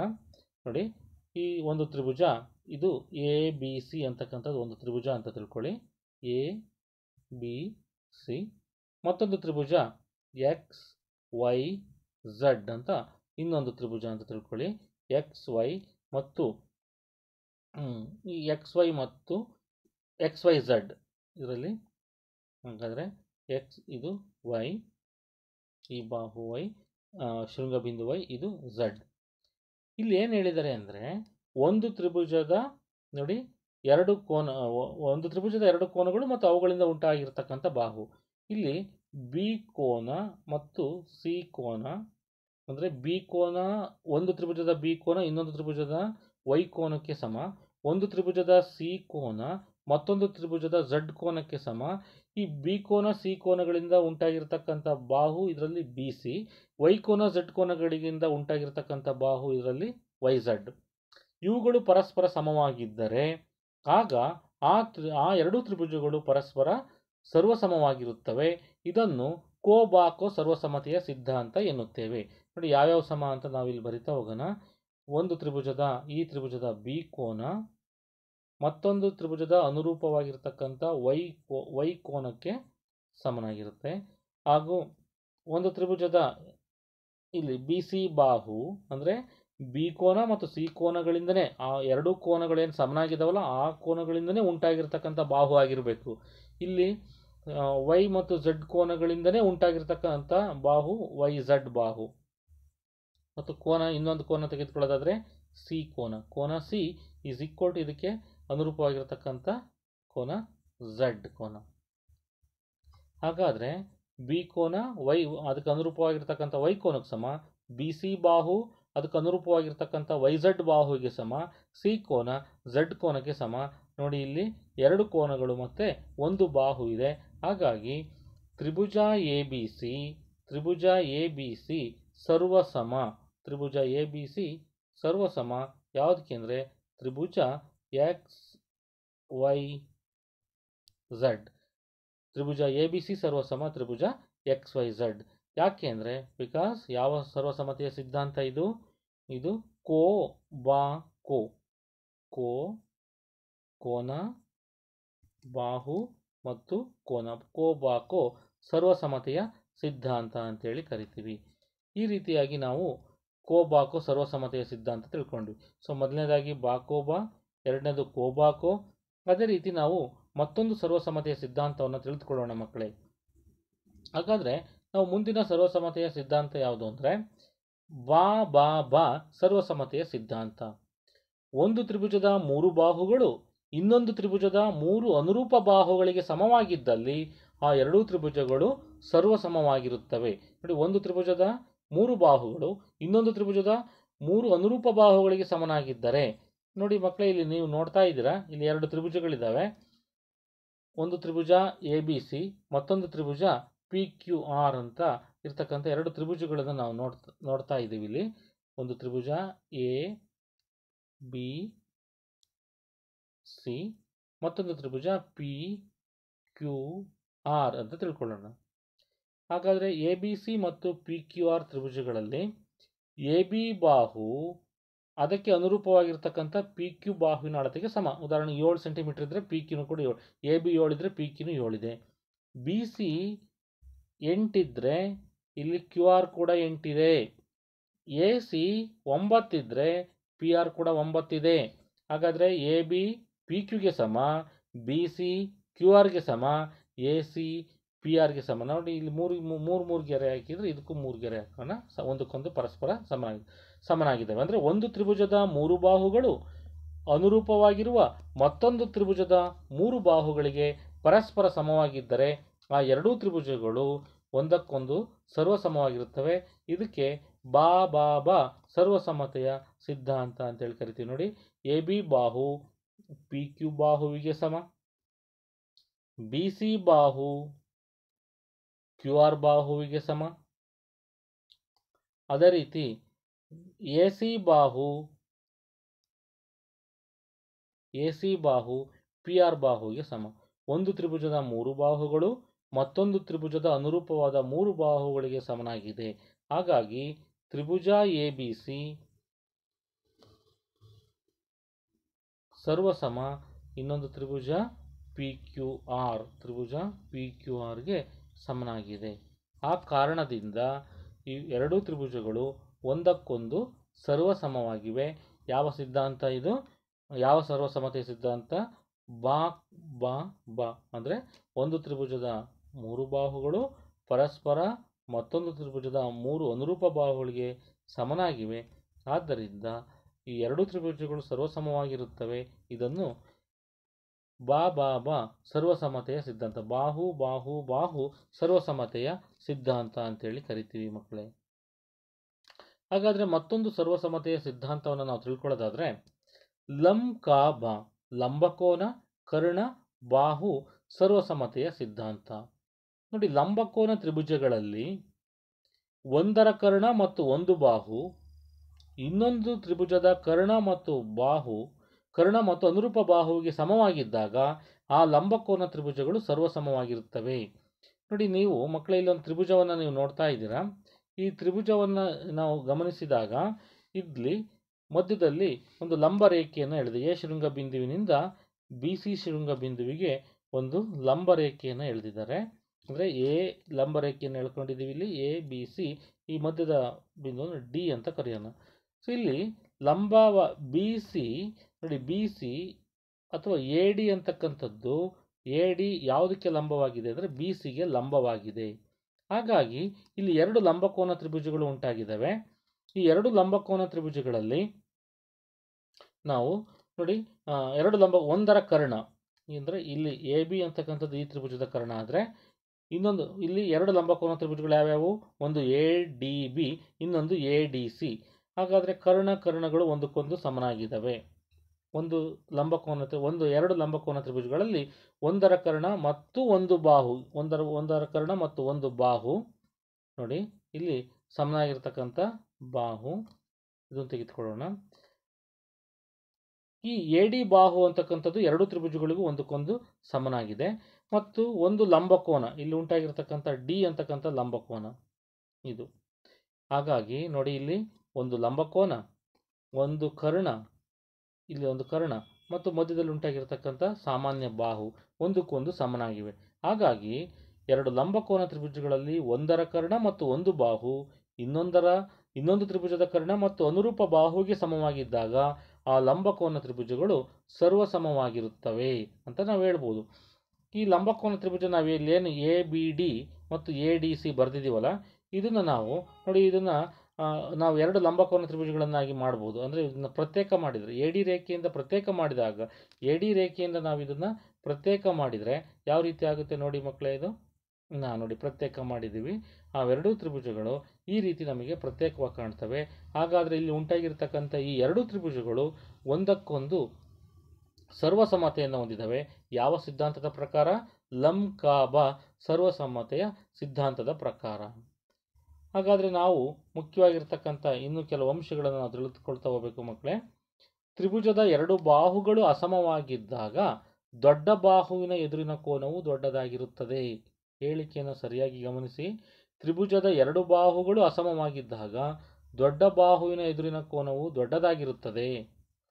ಮತ್ತು ಯಾವುದೇ ತ್ರಿಭುಜದಲ್ಲಿ ದೊಡ್ಡ ಕೋನಕ್ಕೆ ಅಭಿಮುಖವಾಗಿರುವ ಬಾಹು ದೊಡ್ಡದಾಗಿರುತ್ತದೆ. ಇದರರ್ಥ ಚಿಕ್ಕ ಕೋನಕ್ಕೆ ಅಭಿಮುಖವಾಗಿರೋ ಬಾಹು ಚಿಕ್ಕದಾಗಿರುತ್ತದೆ. ನೆನ್ಪಿಟ್ಕೊಳ್ಳಿ, ತ್ರಿಭುಜದ ಎರಡು ಬಾಹುಗಳು ಅಸಮವಾಗಿ ದೊಡ್ಡ ಬಾಹುವಿನ ಎದುರಿನ ಕೋನ ದೊಡ್ಡದಾಗಿರುತ್ತದೆ. ಅಥವಾ ಅದು ನಿಂಗೆ ಹೇಳೋದಾದ್ರೆ ಅದನ್ನೇ, ಯಾವುದೇ ತ್ರಿಭುಜದಲ್ಲಿ ದೊಡ್ಡ ಕೋನಕ್ಕೆ ಅಭಿಮುಖವಾಗಿರುವ ಬಾಹುವು ದೊಡ್ಡದಾಗಿರುತ್ತದೆ. ತ್ರಿಭುಜದ ಯಾವುದೇ ಎರಡು ಬಾಹುಗಳ ಮೊತ್ತವು ಮೂರನೇ ಬಾಹುವಿಗಿಂತ ಹೆಚ್ಚಾಗಿರುತ್ತದೆ. ನೋಡಿ, ನಾವಿಲ್ಲಿ ಇದನ್ನು ಈ ರೀತಿ ಹೇಳ್ಬೋದು. ನಾವು ಒಂದು ತ್ರಿಭುಜವನ್ನು ತೆಗೆದುಕೊಂಡಿದ್ದೀವಿ. ಒಂದು ತ್ರಿಭುಜ ಎ ಬಿ ಸಿಯನ್ನು ಬರೆದಿದ್ದೀವಿ. ಎ ಬಿ ಸಿ ಈ ರೀತಿ ಇರ್ತಕ್ಕಂಥ ಒಂದು ತ್ರಿಭುಜ ಅಂತ ಅಂದ್ಕೊಳ್ಳಿ. ಈ ತ್ರಿಭುಜದಲ್ಲಿ ನೋಡಿ, ಎ ಬಿ ಸಿ ಅಂತಕ್ಕಂಥ ತ್ರಿಭುಜದಲ್ಲಿ ಒಂದು ಪಕ್ಷ ಕೋನ ಇಲ್ಲಿ ಬಿ ಏನಾದರೂ ದೊಡ್ಡದಾಗಿದ್ದರೆ, ಉದಾಹರಣೆಗೆ ಬಿ ಕೋನವನ್ನು 60 ಡಿಗ್ರಿ ಅಂತ ತೆಗೆದುಕೊಳ್ಳೋಣ. ಸಿ ಕೋನನ 70 ಡಿಗ್ರಿ ಅಂತ ತೆಗೆದುಕೊಳ್ಳೋಣ. ಅಲ್ಲಿಗೆ 60 ಮತ್ತು 70 ಎರಡೂ ಸೇರಿ 130. ಇಲ್ಲಿ 60 ಡಿಗ್ರಿ ಮತ್ತು 70 ಡಿಗ್ರಿ 130. ಇನ್ನು ಉಳಿದಂಥ ಕೋನ ಇನ್ನು ಇರ್ತಕ್ಕಂಥದ್ದು ಇದು 50 ಡಿಗ್ರಿ ಇರುತ್ತೆ. ಹಾಗಾದರೆ ಈ ಮೂರು ಕೋನಗಳಲ್ಲಿ ಇದರಲ್ಲಿ ಅತ್ಯಂತ ದೊಡ್ಡ ಕೋನ ಯಾವುದು? ಸಿ ಕೋನ. ಸಿ ಕೋನ ದೊಡ್ಡದಾಗಿರೋದ್ರಿಂದ ಇದರರ್ಥ ಸಿ ಕೋನಕ್ಕೆ ಅಭಿಮುಖವಾಗಿರ್ತಕ್ಕಂಥ ಬಾಹು ಯಾವುದು? ಈ ಎ ಸಿ ಬಾಹು ಅತ್ಯಂತ ದೊಡ್ಡ ಬಾಹು ಆಗಿರುತ್ತೆ. ಅಂದರೆ ದೊಡ್ಡ ಬಾಹುವಿನ ಎದುರಿನ ಕೋನ ದೊಡ್ಡದಾಗಿರುತ್ತದೆ. ಅಥವಾ ದೊಡ್ಡ ಬಾಹು ಎ ಬಿ ಆಗಿರೋದ್ರಿಂದ ಆ ದೊಡ್ಡ ಬಾಹು ಎ ಬಿ ಎದುರಿಗೆ ಇರತಕ್ಕಂಥ ಸಿ ಕೋನ ಅದು ಕೂಡ ದೊಡ್ಡದಾಗಿರುತ್ತದೆ. ಹಾಗಾದರೆ ಚಿಕ್ಕ ಕೋನ ಯಾವುದು ಇದರಲ್ಲಿ? 50 ಡಿಗ್ರಿ. ಚಿಕ್ಕ ಕೋನ 50 ಡಿಗ್ರಿ ಆಗಿರೋದ್ರಿಂದ ಚಿಕ್ಕ ಕೋನಕ್ಕೆ ಅಭಿಮುಖವಾಗಿರ್ತಕ್ಕಂಥ ಬಾಹು ಯಾವುದು? B C. ಅದು ಕೂಡ ಚಿಕ್ಕದಾಗಿರುತ್ತದೆ ಅಂತ ಅರ್ಥ ಇದು. ಹಾಗಾಗಿ ದೊಡ್ಡ ಬಾಹುವಿನ ಎದುರಿನ ಕೋನ ದೊಡ್ಡದಾಗಿರುತ್ತದೆ, ಚಿಕ್ಕ ಬಾಹುವಿನ ಎದುರಿನ ಕೋನ ಚಿಕ್ಕದಾಗಿರುತ್ತದೆ. ನಾವು ಮೂರನೇ ಹೇಳಿಕೆಯನ್ನು ನಾವು ಇನ್ನೊಮ್ಮೆ ನೋಡೋದಾದರೆ, ತ್ರಿಭುಜದ ಯಾವುದೇ ಎರಡು ಬಾಹುಗಳ ಮೊತ್ತವು ಮೂರನೇ ಬಾಹುವಿಗಿಂತ ಹೆಚ್ಚಾಗಿರುತ್ತದೆ. ನಾವು ಉದಾಹರಣೆಗೆ ತ್ರಿಭುಜದ 3 ಬಾಹುಗಳ ಅಳತೆಯನ್ನು ಕೊಟ್ಟಿರ್ತಾರೆ ಅಂತ ತಿಳ್ಕೊಳ್ಳಿ. ತ್ರಿಭುಜದ 3 ಬಾಹುಗಳ ಅಳತೆ ನಾವು ಉದಾಹರಣೆಗೆ ತ್ರಿಭುಜ 5 ಸೆಂಟಿಮೀಟರ್, 6 ಸೆಂಟಿಮೀಟರ್ ಮತ್ತು 7 ಸೆಂಟಿಮೀಟರ್ ಬಾಹುವುಳ್ಳ ಒಂದು ತ್ರಿಭುಜವನ್ನು ರಚಿಸಿ ಎಂದಾಗ ನಾವಿಲ್ಲಿ ಯಾವುದೆರಡು ಬಾಹುಗಳ ಮೊತ್ತವನ್ನು ಕಂಡುಹಿಡಿರಿ. ಯಾವುದೆರಡು ಬಾಹು ಅಂದರೆ 5 ಮತ್ತು 6 ಬಾಹುಗಳ ಮೊತ್ತವನ್ನು ಕಂಡುಹಿಡಿದ್ರೆ 5 + 6 ಎಷ್ಟಾಗುತ್ತೆ? 5 + 6 11 ಆಯಿತು. ನೋಡಿ, 11 ಅಂತಕ್ಕಂಥದ್ದು ಅದರ ಮೂರನೇ ಬಾಹು ಏನು 7 ಇದೆಯಲ್ಲ ಅದಕ್ಕಿಂತಲೂ ಕೂಡ ದೊಡ್ಡದಾಗಿರುತ್ತೆ. ಯಾವುದೆರಡು ಬಾಹುಗಳನ್ನು ತೆಗೆದುಕೊಳ್ಬೋದು. ಅಥವಾ ನಾವು 6 ಮತ್ತು 7 ಈ ಬಾಹುಗಳ ಮೊತ್ತವನ್ನು ತೆಗೆದುಕೊಂಡ್ರೆ 13 ಆಗುತ್ತೆ. 13 ಅಂತಕ್ಕಂಥದ್ದು ಉಳಿದಂಥ ಇನ್ನೊಂದು ಬಾಹು ಏನು 5 ಇದೆಯಲ್ಲ ಅದಕ್ಕಿಂತ ದೊಡ್ಡದಾಗಿರುತ್ತೆ. ಹಾಗಾಗಿ ತ್ರಿಭುಜದ ಯಾವುದೇ ಎರಡು ಬಾಹುಗಳ ಮೊತ್ತವು ಮೂರನೇ ಬಾಹುವಿಗಿಂತ ಹೆಚ್ಚಾಗಿರುತ್ತದೆ ಎಂದು ನಾವು ಹೇಳ್ಬೋದು. ಹಾಗಾದರೆ ನೋಡಿ ಮಕ್ಕಳೇ, ನಾವು ಇಲ್ಲಿ 4 ಸರ್ವಸಮ್ಮತೆಯ ಸಿದ್ಧಾಂತಗಳನ್ನು ನಾವು ತಿಳ್ಕೊಂಡ್ವಿ. ನೋಡಿ ಮಕ್ಕಳೇ, ಇಲ್ಲೊಂದು ಸಮಸ್ಯೆಯನ್ನು ನೀವು ನೋಡ್ತಾ ಇದ್ದೀರಾ. ಇಲ್ಲಿ ಉಂಟಾಗಿರ್ತಕ್ಕಂಥ ಚತುರ್ಭುಜ ABCD ಇದೆ. ನಾವು ಇದುವರೆಗೂ ಈ ಹಿಂದೆ ನಾವು 4 ಸಿದ್ಧಾಂತಗಳನ್ನು ಕಲ್ತ್ಕೊಂಡ್ವಿ. ಒಂದು ಬಾಕೋಬಾ, ಎರಡನೇದು ಕೋಬಾಕೋ, ಮತ್ತು ಬಾಬಾಬಾ ಸರ್ವಸಮ್ಮತೆಯ ಸಿದ್ಧಾಂತ, ನಾಲ್ಕನೇದು ಲಂಕಾಬಾ ಲಂಬಕೋನ ಕರ್ಣ ಬಾಹು ಸಿದ್ಧಾಂತ ಅಂತೇಳಿ. ಈ 4 ಸರ್ವಸಮ್ಮತೆಯ ಸಿದ್ಧಾಂತಗಳಲ್ಲಿ ನಮಗೆ ಯಾವ ಸರ್ವಸಮ್ಮತೆಯ ಸಿದ್ಧಾಂತ ಇದಕ್ಕೆ ಅನ್ವಯ ಆಗುತ್ತೆ ಅಂದರೆ, ಇಲ್ಲಿ ತ್ರಿಭುಜ ABC ಸರ್ವಸಮ, ತ್ರಿಭುಜ ABD ಅಂತ ಸಾಧಿಸಬೇಕು. ಅಂದರೆ ನೋಡಿ, ಮೊದಲಿಗೆ ನಾವು ಚತುರ್ಭುಜ ABCD ಒಂದು ಚತುರ್ಭುಜ ಆಗಿದೆ. ಈ ABCD ಚತುರ್ಭುಜದಲ್ಲಿ AC ಮತ್ತು AD ಒಂದಕ್ಕೊಂದು ಸಮ ಅಂತ ಕೊಟ್ಟಿದ್ದಾರೆ. ಹಾಗೂ ABಯು A ಕೋನವನ್ನು ವರ್ಧಿಸುತ್ತದೆ, ಅರ್ಧ ಮಾಡಿ ಸಮ ಭಾಗಗಳನ್ನಾಗಿ ಮಾಡುತ್ತೆ, ಎರಡು ಭಾಗಗಳನ್ನಾಗಿ ಮಾಡ್ತಾ ಇದೆ. ನೀವು ಚಿತ್ರವನ್ನು ಗಮನಿಸಿ. ಇಲ್ಲಿ ತ್ರಿಭುಜ, ಹಾಗಾದರೆ ತ್ರಿಭುಜ ABC ಸರ್ವಸಮ ತ್ರಿಭುಜ ABD ಎಂದು ತೋರಿಸಿ ಅಂತ ಹೇಳಿದ್ದಾರೆ. ಹಾಗಾದರೆ ಇಲ್ಲಿ ನೋಡಿ, ನಾವು ಈ ಎರಡು ತ್ರಿಭುಜಗಳನ್ನು ನಾವು ತೆಗೆದುಕೊಂಡಿದ್ದೀವಿ. ಎರಡು ತ್ರಿಭುಜಗಳು ಈ ಚತುರ್ಭುಜದಲ್ಲಿ ಎರಡು ತ್ರಿಭುಜಗಳು ಉಂಟಾಗಿದ್ದಾವೆ. ಯಾವ್ಯಾವ ತ್ರಿಭುಜಗಳವು ನೋಡಿ, ತ್ರಿಭುಜವನ್ನು ನಾವು ಗಮನಿಸೋದಾದರೆ ಈ ಎರಡು ತ್ರಿಭುಜಗಳು ಯಾವ್ಯಾವುದು? ಒಂದು ತ್ರಿಭುಜ ABC, ತ್ರಿಭುಜ ABC ಮತ್ತು ಮತ್ತೊಂದು ತ್ರಿಭುಜ ಯಾವುದು? ತ್ರಿಭುಜ ABC ಮತ್ತು ಇನ್ನೊಂದು ತ್ರಿಭುಜ ABD, ಇನ್ನೊಂದು ತ್ರಿಭುಜ ABD. ಇವುಗಳಲ್ಲಿ ಯಾವ್ಯಾವ ಸರ್ವ ಸಮ ಆಗಿದ್ದಾವೆ ಅಂತ ನೋಡೋಣ. ನೋಡಿ, ಅವರೇ ಕೊಟ್ಟಿದ್ದಾರೆ. ಒಂದನೇದು ಯಾವುದಕ್ಕೆ ಸಮ? AC ಯಾವ ಸಿದ್ಧಾಂತಕ್ಕೆ ಅನ್ವಯ ಆಗುತ್ತೆ ಅಂತ ನೋಡೋಣ. AC ಯಾವುದಕ್ಕೆ ಸಮ? ADಗೆ ಸಮ. ಹೆಂಗೆ ಗೊತ್ತಾಯ್ತು ನಮಗೆ? ಅವರೇ ಲೆಕ್ಕದಲ್ಲಿ ಕೊಟ್ಟಿದ್ದಾರೆ. ಹಾಗಾಗಿ ಕೊಟ್ಟಿರುವ ಅಂಶವನ್ನು ನಾವೇನಂತ ಕರಿತೀವಿ? ದತ್ತಾಂಶ. ಬಿಕಾಸ್ ದತ್ತ ಕೊಟ್ಟಿರ್ತಕ್ಕಂಥ ಅಂಶ. ಹಾಗಾದರೆ ಮತ್ತೊಂದು ಅಂಶ ಏನು ನಾವು ಗಮನಿಸ್ಬೋದು ಅಂದರೆ, ಇದರಲ್ಲಿ ಅವರೇ ಕೊಟ್ಟಿದ್ದಾರೆ ABಯು ಅಂದರೆ AB ರೇಖೆಯು A ಕೋನವನ್ನು ವರ್ಧಿಸುತ್ತದೆ, A ಕೋನವನ್ನು ಸಮನಾದ ಕೋನಗಳನ್ನಾಗಿ ವಿಭಾಗಿಸುತ್ತದೆ. ಹಾಗಾದರೆ ಮೊದಲನೇ ತ್ರಿಭುಜ ABCಯಲ್ಲಿ A ಕೋನ ಮಾತ್ರ ನಾವು ಬರ್ಕೊಳ್ಳೋದಾದರೆ ಆ ಕೋನ ಯಾವ ಭಾಗ ಆಗಿರುತ್ತೆ? CAB. ಕೋನ CAB ಯಾವುದಕ್ಕೆ ಸಮನಾಗಿದೆ ನೋಡಿ ಮಕ್ಕಳೇ? ಅಲ್ಲಿ ಕೋನ CAB ಈ ಕಡೆ ಉಂಟಾಗಿರ್ತಕ್ಕಂಥ A ಕೋನ ಯಾವುದು? BAD. ಕೋನ BADಗೆ ಸಮನಾಗಿರುತ್ತದೆ.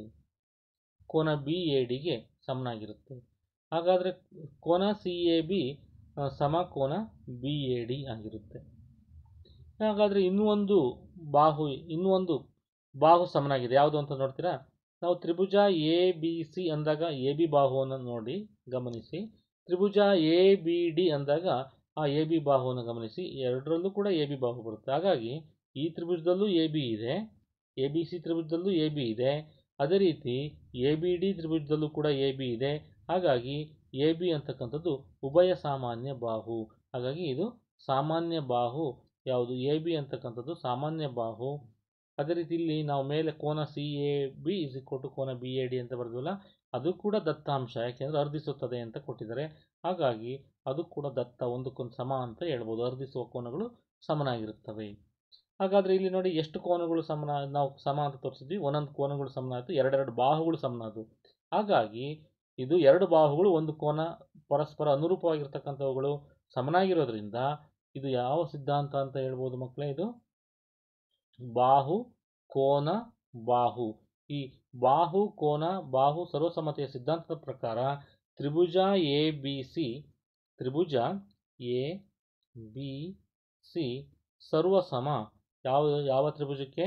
ತ್ರಿಭುಜ ಎ ಬಿ ಡಿ ಈ ಸರ್ವಸಮತೆಯ ಸಿದ್ಧಾಂತಕ್ಕೆ ಸಮವಾಗಿದೆ. ಹಾಗಾಗಿ ಈ ಒಂದು ಕೊಟ್ಟಿರ್ತಕ್ಕಂಥ ಚತುರ್ಭುಜ ಎ ಬಿ ಸಿ ಡಿಯಲ್ಲಿ ನಮಗೆ ಇವೆರಡೂ ಕೂಡ ಒಂದಕ್ಕೊಂದು ಸರ್ವಸಮವಾಗಿವೆ. ಯಾವ ಸಿದ್ಧಾಂತದ ಪ್ರಕಾರ? ಒಂದು ಬಾಹು ಕೋನ ಅರ್ಧಿಸುವ ಆ ಕೋನ ಮತ್ತು ಇನ್ನೊಂದು ಸಾಮಾನ್ಯವಾಗಿರ್ತಕ್ಕಂಥ ಬಾಹು. ಈ ಬಾಕೋಬ ಸರ್ವಸಮತೆಯ ಸಿದ್ಧಾಂತದ ಪ್ರಕಾರ ಈ ಎರಡೂ ತ್ರಿಭುಜಗಳು ಒಂದಕ್ಕೊಂದು ಸರ್ವಸಮವಾಗಿವೆ ಎಂದು ನಾವು ಇಲ್ಲಿ ಹೇಳಬಹುದು ಮಕ್ಕಳು. ಬಿ ಸಿ ಮತ್ತು ಬಿ ಡಿಗಳು ಕೂಡ ಒಂದಕ್ಕೊಂದು ಸಮವಾಗಿರುತ್ತವೆ. ಏಕೆಂದರೆ ಇದು ಸರ್ವಸಮವಾಗಿರೋದ್ರಿಂದ ತ್ರಿಭುಜ ಎ ಬಿ ಸಿ ಮತ್ತು ತ್ರಿಭುಜ ಎ ಬಿ ಡಿ ಸರ್ವಸಮವಾಗಿರೋದ್ರಿಂದ ಒಂದು ತ್ರಿಭುಜದ ಎಲ್ಲ ಮೂರು ಬಾಹುಗಳು ಮತ್ತೊಂದು ತ್ರಿಭುಜದ ಮೂರು ಬಾಹುಗಳಿಗೆ ಸಮನಾಗಿರುತ್ತವೆ. ಒಂದು ತ್ರಿಭುಜದ ಮೂರು ಕೋನಗಳು ಮತ್ತೊಂದು ತ್ರಿಭುಜದ ಅನುರೂಪವಾಗಿರುವ ಮೂರು ಕೋನಗಳಿಗೆ ಪರಸ್ಪರ ಸಮವಾಗಿರುತ್ತವೆ. ಆದ್ದರಿಂದ ಇವುಗಳು ಬಿ ಸಿ ಮತ್ತು ಬಿ ಡಿಗಳು ಕೂಡ ಒಂದಕ್ಕೊಂದು ಸಮವಾಗಿರುತ್ತವೆ. ಮಕ್ಕಳೇ, ಎ ಬಿ ಸಿ ಸಮದ್ವಿಬಾಹು ತ್ರಿಭುಜದಲ್ಲಿ ಎ ಬಿ ಎ ಸಿ, ಕೋನ ಬಿ ಮತ್ತು ಕೋನ ಸಿಗಳು ಕೋನಾರ್ಧಕಗಳು ಪರಸ್ಪರ ಓನಲ್ಲಿ ಛೇದಿಸಿವೆ. ಚಿತ್ರವನ್ನು ನೀವು ನೋಡ್ತಾ ಇದ್ದೀರಾ. ಎ ಮತ್ತು ಓಗಳನ್ನು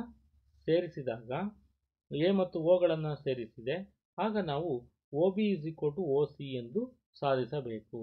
ಒ ಬಿ ಒ ಸಿ ಅಂತ ಸಾಧಿಸೋದಾದರೆ ನೋಡಿ ಮಕ್ಕಳೇ, ನಮಗೆ ಗೊತ್ತಿರುವಂತೆ ಅವ್ರು ಕೊಟ್ಟಿರ್ತಕ್ಕಂಥ ದತ್ತಾಂಶವನ್ನು ನಾವು ಮೊದಲು ಬರ್ಕೊಳ್ಳೋದಾದರೆ ಎ ಬಿ ಕೊಟ್ಟಿರ್ತಕ್ಕಂಥ ದತ್ತಾಂಶವನ್ನು ನಾವು ಬರ್ಕೊಳ್ಳೋದಾದರೆ ಎ ಬಿ ಎ ಸಿ ಆಗಿದೆ. ನೋಡಿ, ಎ ಬಿ ಎ ಸಿ. ಯಾಕೆ ಹೇಳಿ A B A C? A B A C ಅಂತ ಅವರೇ ಕೊಟ್ಟಿದ್ದಾರೆ. ಹಾಗಾಗಿ ಅದು ಕೊಟ್ಟಿರುವ ಅಂಶ ಏನು? ದತ್ತಾಂಶ. ಕೊಟ್ಟಿರುವ ಅಂಶ ದತ್ತಾಂಶ. A B A C. ನಂತರ ದೆರ್ಫೋರ್ ಎ ಬಿ ಮತ್ತು ಎ ಸಿ ಒಂದಕ್ಕೊಂದು ಸಮನಾಗಿರೋದ್ರಿಂದ ಸಮಬಾಹುಗಳಿಗೆ ಅಭಿಮುಖವಾಗಿರ್ತಕ್ಕಂಥ ಕೋನಗಳು ಕೂಡ ಸಮನಾಗಿರ್ತವೆ. ಹಾಗಾಗಿ ನಾವೇನಂತ ಬರಿಬೋದು? ಕೋನ ಎ ಬಿ ಸಿ, ನೋಡಿ, ಕೋನ ಎ ಬಿ ಸಿ ಒಂದಕ್ಕೊಂದು ಅರ್ಧಿಸ್ತದೆ. ಕೋನ A B C is equal to ಕೋನ ಎ ಸಿ ಬಿ. ಕೋನ ಎ ಸಿ ಬಿ. ಸಮಬಾಹುಗಳಿಗೆ ಅಭಿಮುಖವಾಗಿರುವ ಕೋನಗಳು ಸಮವಾಗಿರುತ್ತವೆ ಅಂತ ನಾವು ಇಂದಿನ ತರಗತಿಯಲ್ಲಿ ತಿಳ್ಕೊಂಡಿದ್ದೀವಿ, ಪ್ರಮೇಯವನ್ನು ಸಾಧಿಸಿದ್ದೀವಿ. ಕೋನ A B C is equal to ಕೋನ ಎ ಸಿ ಬಿ ಅಂತ ನಾವು ಹೇಳಿದ್ವಿ. ಹಾಗಾದರೆ ನಮಗೆ ಬರಬೇಕಾಗಿರೋ ಉತ್ತರ ಬೇಕಾದರೆ ನಾವು ಎರಡೂ ಕಡೆ ಅರ್ಧದಿಂದ ಗುಣಿಸೋಣ. ಅಂದರೆ 1/2 ಇಂದ 1/2 ಕೋನ ಎ ಬಿ ಸಿ ನಾವು ಒಂದು ಕಡೆಗೆ 1/2ನಿಂದ ಗುಣಿಸಿದರೆ ಇನ್ನೊಂದು ಕಡೆಗೂ ಕೂಡ 1/2ರಿಂದ ನಾವು ಗುಣಿಸ್ತಾ ಹೋಗೋಣ. 1/2 ಕೋನ ಎ ಸಿ ಬಿ ಅಂತ ನಾವು ಗುಣಿಸಿದ್ವಿ. ಹಾಗಾದರೆ ಕೋನ ಎ ಬಿ ಸಿ ಅರ್ಧ ಇಂಟು ಕೋನ ಎ ಬಿ ಸಿ ಅರ್ಧ ಇಂಟು ಕೋನ ಎ ಸಿ ಬಿ ಅಂತಾಯಿತು. ಕೋನ ಎ ಬಿ ಸಿಯ ಅರ್ಧದಷ್ಟು ಅಂದರೆ ಎಷ್ಟು? ನೋಡಿ, ಚಿತ್ರವನ್ನು ಗಮನಿಸಿ.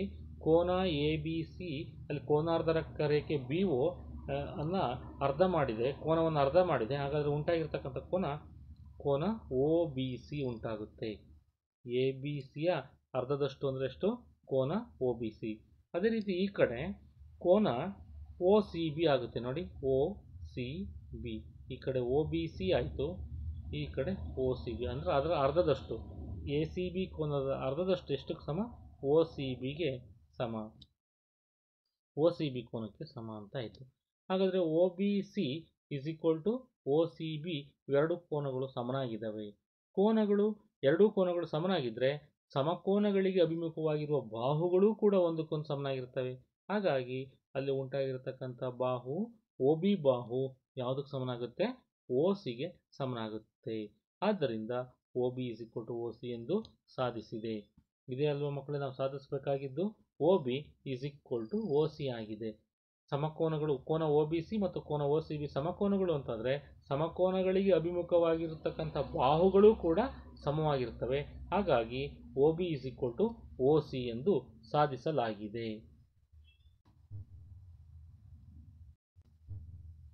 ಮಕ್ಕಳೇ, ನಾವು ಇನ್ನೊಂದು ಸಮಸ್ಯೆಯನ್ನು ಗಮನಿಸೋಣ. ಒಂದೇ ಪಾದ BCಯ ಮೇಲೆ ತ್ರಿಭುಜ ABC ಮತ್ತು ತ್ರಿಭುಜ DBC ಸಮದ್ವಿಬಾಹು ತ್ರಿಭುಜಗಳು ನಿಂತಿವೆ. A ಮತ್ತು D ಶೃಂಗಗಳು BCಯ ಒಂದೇ ಪಾರ್ಶ್ವದಲ್ಲಿವೆ. ಚಿತ್ರವನ್ನು ಗಮನಿಸಿ. ಅಲ್ಲಿ ADಯನ್ನು ವೃದ್ಧಿಸಿದೆ. ಎಲ್ಲಿವರೆಗೆ? ಅದು BCಯನ್ನು Pನಲ್ಲಿ ಛೇದಿಸಿದೆ. ಹಾಗಾದರೆ ತ್ರಿಭುಜ ABD ಸರ್ವಸಮ ತ್ರಿಭುಜ ACD ಎಂದು ಸಾಧಿಸಬೇಕು. ನೋಡಿ, ಅಲ್ಲಿ ಕೊಟ್ಟಿರ್ತಕ್ಕಂಥ ಚಿತ್ರದಲ್ಲಿ ಈ BC ಅಂತಕ್ಕಂಥದ್ದು ತ್ರಿಭುಜ ABCಗೂ ಅದೇ ಪಾದ ಮತ್ತು ತ್ರಿಭುಜ DBCಯಲ್ಲೂ ಕೂಡ BC ಪಾದನೇ ಹೊಂದಿದೆ. ಹಾಗಾದರೆ ಸಮದ್ವಿಬಾಹು ತ್ರಿಭುಜ ಆಗಿರೋದ್ರಿಂದ ನಾವು ಏನಂತ ಹೇಳ್ಬೋದು? AB = AC. ಅಂದರೆ ABC ತ್ರಿಭುಜದಲ್ಲಿ ಸಮಬಾಹುಗಳು ಯಾವ್ಯಾವು? AB = AC ಬಿಕಾಸ್ ದತ್ತ ಅಂತಲೇ ಹೇಳ್ಬೋದು. ಆದರೆ ಇದು ಕಾರಣ ಏನು? ದತ್ತಾಂಶ ಅವರೇ ಕೊಟ್ಟಿದ್ದಾರೆ, ಸಮದ್ವಿಬಾಹು ತ್ರಿಭುಜ ಆಗಿರೋದ್ರಿಂದ. ಅದೇ ರೀತಿ DBC ಅಂತಕ್ಕಂಥದ್ದು ಒಂದು ಸಮದ್ವಿಬಾಹು ತ್ರಿಭುಜ. ಹಾಗಾದರೆ DBC ಸಮದ್ವಿಬಾಹು ತ್ರಿಭುಜದಲ್ಲಿ ಎರಡು ಸಮಬಾಹುಗಳು ಯಾವ್ಯಾವು? ಒಂದು DB ಇನ್ನೊಂದು ಸಮಬಾಹು DC. DB = DC ಅಥವಾ CD. DC ಸಮನಾಗಿದೆ.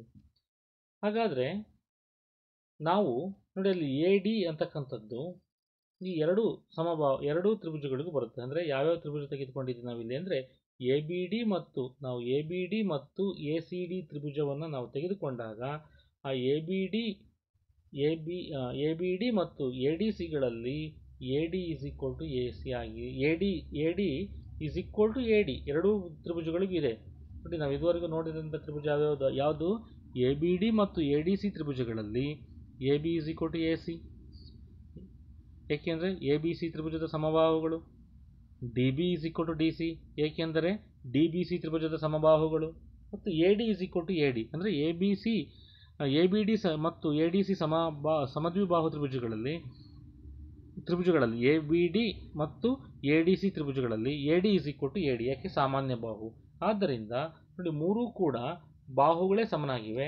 ಆದ್ದರಿಂದ ನಾವಿಲ್ಲಿ ಏನಂತ ಹೇಳ್ಬೋದು? ಇರ್ತಕ್ಕಂಥ ತ್ರಿಭುಜ ABD ಸರ್ವಸಮ ತ್ರಿಭುಜ ABD, ಅದರಲ್ಲಿ ತ್ರಿಭುಜ ABD ಸರ್ವಸಮ ತ್ರಿಭುಜ ACD. ಯಾವ ಸಿದ್ಧಾಂತದ ಪ್ರಕಾರ? ಬಾ ಮೂರು ಕೂಡ ಬಾಹುಗಳೇ ಸಮನಾಗಿದ್ದಾವೆ. ಹಾಗಾಗಿ ಬಾ ಸರ್ವಸಮತೆಯ ಸಿದ್ಧಾಂತದ ಪ್ರಕಾರ ಅವು ಒಂದಕ್ಕೊಂದು ಸಮನಾಗಿವೆ, ಸರ್ವಸಮವಾಗಿವೆ. ತ್ರಿಭುಜ ABD ಸರ್ವಸಮ ತ್ರಿಭುಜ ACD ಅಂತ ನಾವು ಹೇಳ್ಬೋದು ಮಕ್ಕಳೇ ಇಲ್ಲಿ. ಹಾಗಾದರೆ ಮುಂದಿನ ಲೆಕ್ಕಕ್ಕೆ ನಾವು ಹೋಗೋದಾದರೆ ಮಕ್ಕಳೇ, ಲಂಬಕೋನ ತ್ರಿಭುಜದಲ್ಲಿ ವಿಕರ್ಣವು ಅತ್ಯಂತ ದೊಡ್ಡ ಬಾಹು ಎಂದು ತೋರಿಸಿ.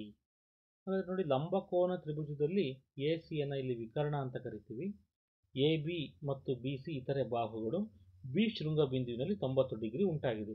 ಲಂಬಕೋನ ತ್ರಿಭುಜ ಅಂದರೆ ತ್ರಿಭುಜದ ಯಾವುದಾದರೂ ಒಂದು ಕೋನ 90 ಡಿಗ್ರಿ ಇದ್ದರೆ ಅದನ್ನು ಲಂಬಕೋನ ತ್ರಿಭುಜ ಎನ್ನುತ್ತೇವೆ ಎಂಬುದು ಗೊತ್ತು ನಮಗೆ.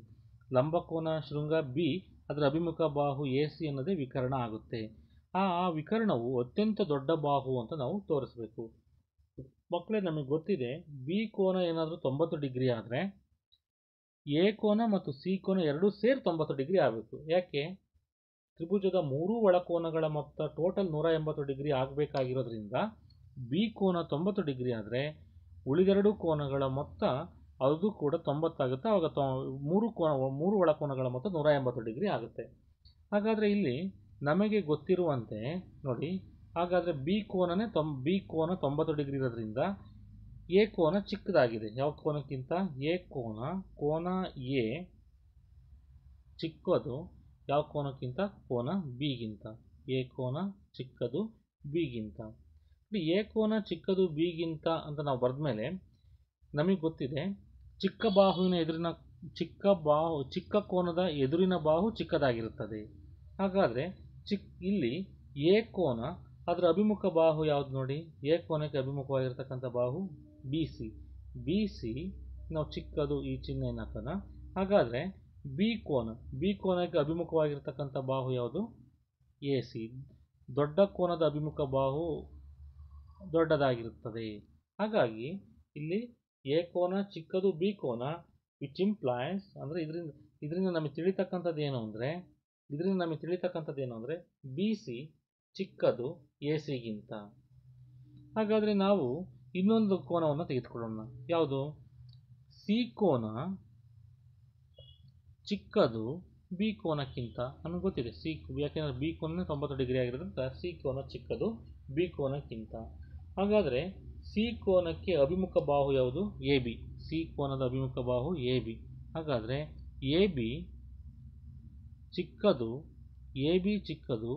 ಯಾವುದಕ್ಕಿಂತ? ಬಿ ಕೋನಕ್ಕೆ ಅಭಿಮುಖವಾಗಿರುವ ಬಾಹು ಯಾವುದು? A C.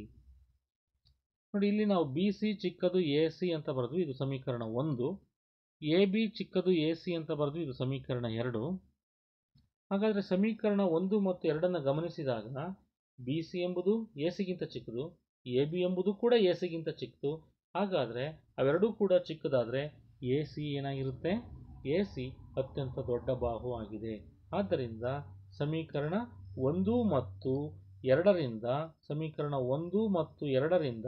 ನಾವು ಗಮನಿಸಿದ ಅಂಶ ಏನು ಅಂದರೆ, ಲಂಬಕೋನ ತ್ರಿಭುಜದಲ್ಲಿ ವಿಕರ್ಣವು ಅತ್ಯಂತ ದೊಡ್ಡ ಬಾಹು ಎಂದು ನಾವು ಹೇಳಬಹುದು. ಲಂಬಕೋನ ತ್ರಿಭುಜದಲ್ಲಿ ವಿಕರ್ಣವು ಅತ್ಯಂತ ದೊಡ್ಡ ಬಾಹು ಆಗಿದೆ ಎಂದು ಸಾಧಿಸಿದೆ.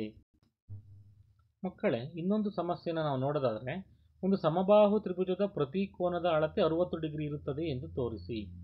ಒಂದು ಸಮಬಾಹು ತ್ರಿಭುಜ ಅಂದರೆ ನಮಗೆ ಗೊತ್ತಿದೆ, ಬಾಹುಗಳಿಗನುಸಾರವಾಗಿ ನಾವು ತ್ರಿಭುಜವನ್ನು ಹೇಳುವಾಗ ನಾವು ತ್ರಿಭುಜದ 3 ಬಾಹುಗಳು ಸಮನಾಗಿದ್ದರೆ ಅದು ಸಮಬಾಹು ತ್ರಿಭುಜ ಆಗಿರುತ್ತದೆ. ಹಾಗಾಗಿ ಈ ಲೆಕ್ಕದಲ್ಲಿ A B is equal to B C is equal to C A. 3 ಬಾಹುಗಳು ಸಮನಾಗಿವೆ. 3 ಬಾಹುಗಳು ಸಮನಾಗಿದ್ದರೆ ನಮಗೆ ಗೊತ್ತಿರತಕ್ಕಂಥ ಅಂಶ ಏನು? ಸಮಬಾಹುಗಳಿಗೆ ಅಭಿಮುಖವಾಗಿರುವ ಕೋನಗಳು ಸಮನಾಗಿರ್ತವೆ. ಹಾಗಾಗಿ ಸಮಬಾಹುಗಳಿಗೆ ಅಭಿಮುಖವಾಗಿರುವ ಕೋನಗಳು ಸಮನಾಗಿರೋದ್ರಿಂದ 3 ಕೋನಗಳು ಸಮನಾಗಿರ್ತವೆ. ಎ ಕೋನ ಇಸ್ ಈಕ್ವಲ್ ಟು ಬಿ ಕೋನ ಇಸ್ ಈಕ್ವಲ್ ಟು ಸಿ ಕೋನ. ಈ ಕಾರಣದಿಂದ ನಮಗೆ ಗೊತ್ತಿದೆ ತ್ರಿಭುಜದ 3 ಒಳಕೋನಗಳ ಮೊತ್ತ ಕೋನ ಎ ಪ್ಲಸ್ ಕೋನ ಬಿ ಪ್ಲಸ್ ಕೋನ C is equal to 180 degree ಇರುತ್ತದೆ. ಏಕೆಂದರೆ ತ್ರಿಭುಜದ ಎಲ್ಲ ಒಳಕೋನಗಳ ಮೊತ್ತ 180 ಡಿಗ್ರಿ ಇರೋದ್ರಿಂದ. ಹಾಗಾದರೆ ಸಮೀಕರಣ 1 ಮತ್ತು 2 ಗಮನಿಸಿದಾಗ ಇಲ್ಲಿ ಎಲ್ಲ 3 ಕೋನಗಳು ಸಮನಾಗಿರೋದ್ರಿಂದ, ಒಂದು ಪಕ್ಷ 3 ಕೋನಗಳು ಸಮನಾಗಿದ್ದಾವೆ ಆಗಿರೋದ್ರಿಂದ ಎ ಕೋನ ಬಿ ಕೋನ ಸಿ ಕೋನ 3 ಕೂಡ ನಾವು ಎಕ್ಸ್ ಅಂತ ತೆಗೆದುಕೊಂಡ್ರೆ ಎಕ್ಸ್ ಪ್ಲಸ್ ಎಕ್ಸ್ ಎಷ್ಟಾಗುತ್ತೆ? 3x ಅಂತಾಗುತ್ತೆ. ಆಗ ನಾವು 3x ಇಸ್ ಈಕ್ವಲ್ ಟು 180 ಅಂತ ನಾವು ಬರ್ಕೊಳ್ಳೋದಾದ್ರೆ, ಅಂದರೆ ಎ ಕೋನ ಇಸ್ ಈಕ್ವಲ್ ಟು ಬಿ ಕೋನ ಇಸ್ ಈಕ್ವಲ್ ಟು ಸಿ ಕೋನ, ನಾವು ಸಮನಾಗಿರೋ ಕೋನಗಳನ್ನು ಎಕ್ಸ್ ಅಂತ ತೆಗೆದುಕೊಂಡಿದ್ದೀವಿ. X is equal to 180 divided by 3 ಅಂತಾಗುತ್ತೆ. ಇಸ್ ಈಕ್ವಲ್ ಟು ಇದರಿಂದ ಭಾಗಾಕಾರ ಮಾಡಿದರೆ ನಮಗೆ 60 ಡಿಗ್ರಿ ಬರುತ್ತೆ. ಆ ಕಾರಣದಿಂದ ಎಲ್ಲ ಸಮಕೋನಗಳು ಎಷ್ಟು ಡಿಗ್ರಿಗೆ ಸಮನಾಗಿರ್ತವೆ? 60 ಡಿಗ್ರಿಗೆ ಸಮನಾಗಿರ್ತವೆ. ಆದ್ದರಿಂದ ಒಂದು ಸಮಬಾಹು ತ್ರಿಭುಜದ ಪ್ರತಿ ಕೋನದ ಅಳತೆ 60 ಡಿಗ್ರಿ ಇರುತ್ತದೆ ಎಂದು ಸಾಧಿಸಿದೆ.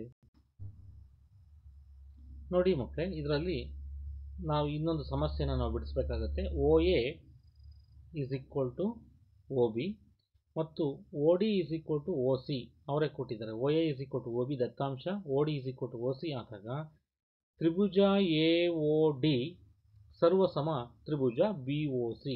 ಯಾವುದಾದ್ರೂ ಒಂದು ಸರ್ವಸಮತೆಯ ಸಿದ್ಧಾಂತವನ್ನು ಬಳಸಿ ಸಮ ಅಂತ ತೋರಿಸ್ಬೇಕು. ಅದೇ ರೀತಿ ಎ ಡಿ ಸರ್ವಸಮ ಬಿ ಸಿ ಅಂತ ತೋರಿಸ್ಬೇಕು. ಮಕ್ಕಳೇ, ಹಾಗಾದರೆ ನೀವು ಈ ಚಿತ್ರವನ್ನು ಗಮನಿಸಿ.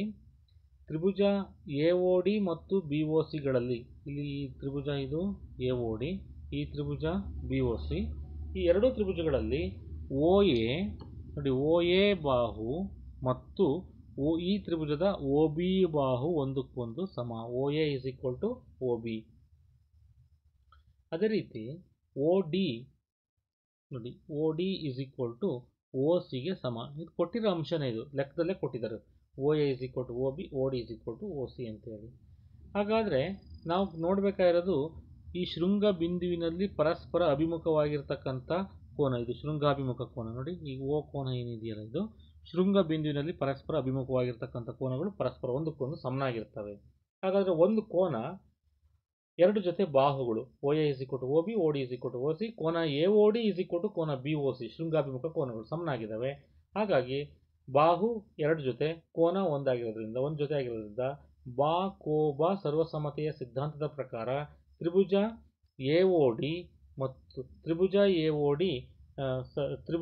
ಒ ಡಿ ಸರ್ವಸಮ ತ್ರಿಭುಜ BOC ಅಂತ ನಾವು ಹೇಳ್ಬೋದು. ಹಾಗಾದರೆ ಮಕ್ಕಳೇ, ನಾವು ಇನ್ನೊಂದು ಅಂಶವನ್ನು ನಾವಿಲ್ಲಿ ಗಮನಿಸೋಣ. ಇನ್ನೊಂದನ್ನು ನಾವು ಇದರಲ್ಲಿ ಇದು ಯಾಕೆ AD ಸಮಾಂತರ ರೇಖೆ BC ಯಾಕೆ ಆಗಿದೆ ಅಂತ ಗಮನಿಸುವುದಾದರೆ, ತ್ರಿಭುಜ AOD ಮತ್ತು BOCಗಳು ಎಂಬ ಸರ್ವಸಮ ತ್ರಿಭುಜಗಳಲ್ಲಿ ನಮಗೆ ಗೊತ್ತಿದೆ ಕೋನ OAD = ಕೋನ OBC. ನೋಡಿ, ಇವೆರಡೂ ಕೂಡ ಪರ್ಯಾಯ ಕೋನಗಳು. ಎರಡು ಸಮಾಂತರ ಸರಳ ರೇಖೆಗಳನ್ನು ಒಂದು ಛೇದಕ ರೇಖೆಯು ಕತ್ತರಿಸಿದಾಗ ನಮಗೆ ಪರ್ಯಾಯ ಕೋನಗಳು ಉಂಟಾಗ್ತವೆ. ಹಾಗಾದರೆ ಇಲ್ಲಿ OAD ಕೋನ OBC ಕೋನಕ್ಕೆ ಯಾಕೆ ಸಮನಾಗಿದೆ ಅಂದರೆ ಅವೆರಡು ಸರ್ವಸಮ ತ್ರಿಭುಜಗಳಾಗಿರೋದ್ರಿಂದ. ನಮಗೆ ಮೊದಲೇ ಪರ್ಯಾಯ ಕೋನಗಳು ಅಂತ ನಮಗೆ ಮೊದಲು ಹೇಳೋದಕ್ಕಿಂತ ಮುಂಚೆ ನಮಗೆ ಗೊತ್ತಿರ್ತಕ್ಕಂಥದ್ದು ಯಾವ ಅಂಶ? ಕೋನ OAD ಮತ್ತು ಕೋನ OBC ಯಾಕೆ ಸಮನಾಗಿದ್ದಾವೆ? ಅವು ಸತ್ರಿಆಬ ಅಂದರೆ ಸರ್ವಸಮ ತ್ರಿಭುಜದ ಅನುರೂಪ ಭಾಗಗಳು. ಹಾಗಾಗಿರೋದ್ರಿಂದ OAD ಕೋನ OBC ಕೋನಕ್ಕೆ ಸಮನಾಗಿದೆ. ಹಾಗಾದರೆ OAD ಮತ್ತು OBC ಎಂಥ ಕೋನಗಳು ಎಂದು ನಾವು ಗಮನಿಸಿದಾಗ ಅವುಗಳು ಪರ್ಯಾಯ ಕೋನಗಳು, ಅಂತರ್ಪರ್ಯಾಯ ಕೋನಗಳು. ಹಾಗಾಗಿ AD ಮತ್ತು BC ರೇಖಾಖಂಡಗಳಿಗೆ ಸಂಬಂಧಿಸಿದಂತೆ ಒಂದು ಜೊತೆ ಪರ್ಯಾಯ ಕೋನಗಳು ಸಮನಾಗಿವೆ. ಪರ್ಯಾಯ ಕೋನಗಳು ಯಾವಾಗ ಸಮನಾಗಿರ್ತವೆ? ಪರ್ಯಾಯ ಕೋನಗಳು ಸಮನಾಗಿದ್ದಾವೆ ಅಂದರೆ ಅಥವಾ ಅಲ್ಲಿ ಪರ್ಯಾಯ ಕೋನಗಳು ಉಂಟಾಗಿದ್ದಾವೆ ಅಂದರೆ ಅಲ್ಲಿ ಸಮಾಂತರ ರೇಖೆಗಳು ಇರಲೇಬೇಕು. ಹಾಗಾದರೆ ಆ ಎರಡು ಸಮಾಂತರ ರೇಖೆಗಳು ಯಾವ್ಯಾವುದು? AD ಸಮಾಂತರ BC. AD ರೇಖೆಯು BC ರೇಖೆಗೆ ಸಮಾಂತರವಾಗಿದೆ ಎಂದು ನಾವಿಲ್ಲಿ ಹೇಳಬಹುದು ಮಕ್ಕಳೇ. ಇದುವರೆಗೂ ಕೂಡ ನಾವು ಸರ್ವಸಮತೆಯ ಎಲ್ಲ ಸಿದ್ಧಾಂತಗಳನ್ನು ನಾವು ತಿಳಿದುಕೊಂಡ್ವಿ. ಮಕ್ಕಳೇ, ಇವುಗಳನ್ನು ಚೆನ್ನಾಗಿ ಅಭ್ಯಾಸ ಮಾಡಿ, ಅಭ್ಯಾಸದಲ್ಲಿರ್ತಕ್ಕಂಥ ಸಮಸ್ಯೆಗಳನ್ನು ಬಿಡಿಸಿ. ನಿಮ್ಮೆಲ್ಲರಿಗೂ ಕೂಡ ಧನ್ಯವಾದಗಳು.